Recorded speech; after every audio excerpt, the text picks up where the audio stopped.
helped us to do in this city. When my time was up, I knew it was up. When it was time to start another ministry, people begged me to stay in Owerri.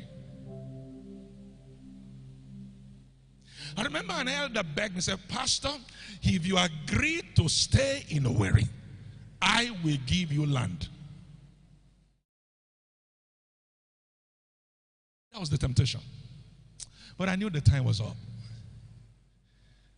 I knew. And I said, I also want my righteousness to speak for me in days to come, so that it won't be that I'm taking advantage of the church that I planted here and God has prospered so well. And let me go to a place where that is neutral. I have never pastored there before. When I was to start that journey, I had 200,000 naira. I said, when you have a project and the funds are low, that's when you need the shout of grace.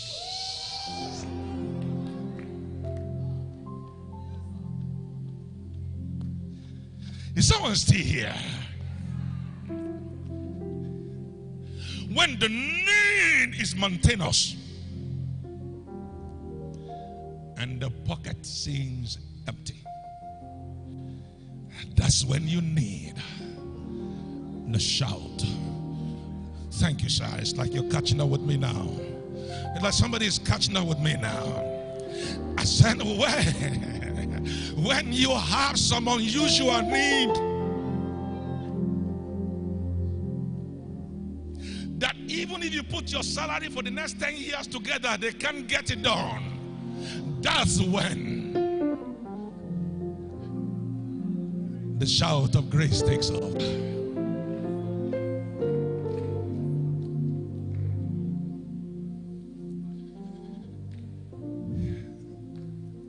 Sometimes I look back today and I see how, I don't want to call it little so I don't sin against the Most High God. See where He has helped us. And then the ministry that began with 200,000 now has properties in hundreds and hundreds and hundreds of millions.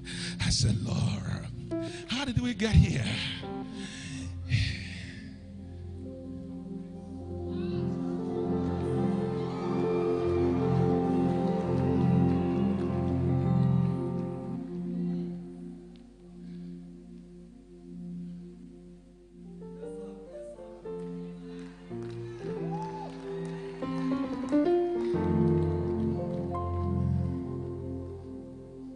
Some of our pastors are here. They knew the initial challenges and the struggle.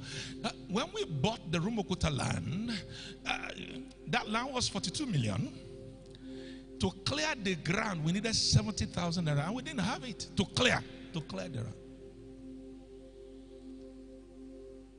When we're going to buy our property in Lagos, the project was costing about 236 million to get done from 200,000. When the need is mountainous and the resources are lean, what is the answer? What is the answer? What is the answer?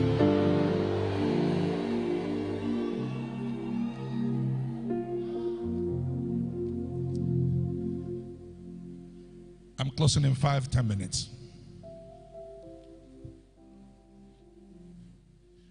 When you have a case to answer,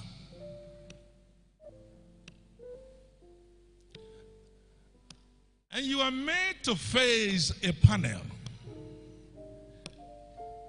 which will determine whether you continue in that place of work or not, that's the time you need the shout of grace. I wanted to be accurate. So I had to call the brother again today before coming for this meeting. I didn't want to exaggerate. I just want to be able to tell a story. Our men's leader in Rumuokwuta Church, Deacon Olukole, I remember he had told a story before, so I said, hey, I'm going somewhere to preach on the shout of grace. Can you tell me your story again? Tell me that testimony. He said, excuse me, sir. About 23 years ago now, there was a case in their place of work. It's a problem. And they set up a panel. And they made him to face the panel. And he said, when the panel was done with the job, he had no assurance he will continue in that place of work, employment. So when he left the office that day, he left a broken man, an unhappy man, a sorrowful man. He said he first thought he should go and see a friend somewhere. So on his way to go to the friend's house, he had another thought. But what if I go to my friend's house? What can he do about this case? The best thing he would do is to give me entertainment, and that's all. I changed my mind. Today is church service. Let me go to church. So he said he came to church. That time was still a slaughter. He said he came to church. And the thing he found us doing was shouting. I had given instruction before he walked in. And I asked people to be shouting. Shout, shout, shout, shout. Keep shouting. Shout to the Lord. Shout. He said he entered the hall and he was bewildered. He was wondering, so what are they doing here that they're just making noise? So he was looking at everybody. He said his little son that time came to him and said, Daddy, won't you shout? He said he asked the son, shout for what? The boy said, everybody is shouting. Why don't you shout? So he started shouting. Ah! Ah! Ah!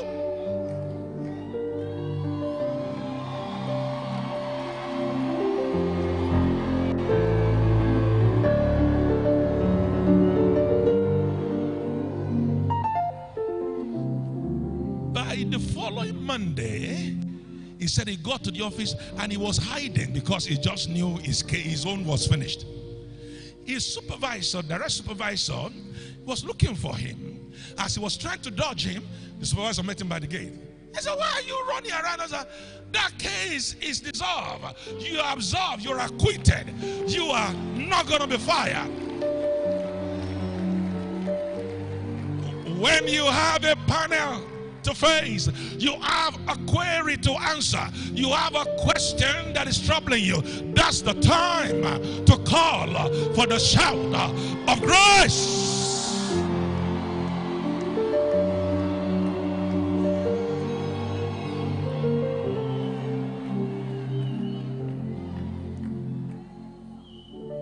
Now listen to this.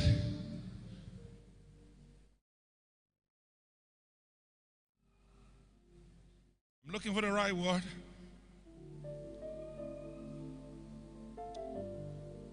The shout of grace, if I can use that word, is the bridge between those other shouts and the next two shouts I'm going to mention in 2-3 minutes. Are you hearing me? We'll talk about the shout of war. Is that right? The shout of debauchery, the shout of intimidation. If you punctuate all of that with the shout of grace, then you know what followed that? Shout of victory, shout of breakthrough, shout of joy. Wherever you introduce the shout of grace, the shout of grace is a game changer. Changes the intimidation, changes the debauchery, changes the war. When you introduce the shout of grace, can I announce to someone this week is becoming a game changer for someone? Because as we shout grace, we are moving from war to peace. As we shout grace, we are moving from intimidation to courage. As we shout grace, we are moving from intimidation to victory.